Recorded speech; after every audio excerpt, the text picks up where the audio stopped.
L'actualité, c'est aussi ce tournant dans l'enquête 3 jours après la découverte dans le bois de Boulogne du corps de Philippine, une étudiante de 19 ans. Un suspect a été interpellé en fin de journée en Suisse.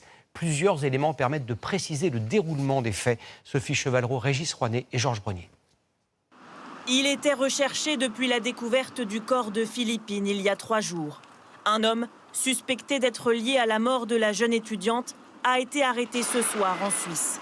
Selon nos informations, il s'agirait d'un homme déjà condamné pour viol en 2019 et sous le coup d'une obligation de quitter le territoire français. S'agit-il du meurtrier? L'autopsie du corps de Philippine a révélé qu'elle avait été asphyxiée. Son corps a été retrouvé dans le bois de Boulogne 24 heures après sa disparition, à seulement quelques centaines de mètres de son université. Le corps était partiellement enterré dans une zone très fréquentée du bois, à proximité immédiate de cette piste empruntée par des joggeurs, cyclistes et promeneurs.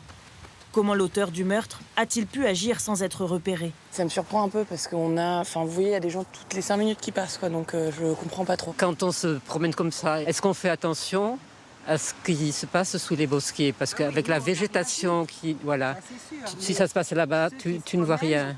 Il y a du passage, oui, mais enfin, il y a des lieux un petit peu isolés. Ça peut être un peu isolé, ça dépend de l'heure également. Philippine s'est-elle rendue d'elle-même dans le bois?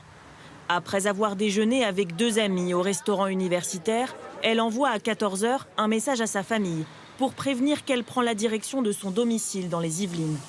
La jeune femme emprunte habituellement le RERC. Or, la station se trouve de l'autre côté de l'université, à l'opposé du lieu où son corps a été découvert.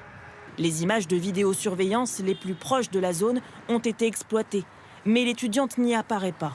Enfin, l'étude de la téléphonie pourrait être déterminante dans l'enquête. Tous les téléphones qui ont borné autour du lieu du crime sont épluchés pour remonter jusqu'au meurtrier.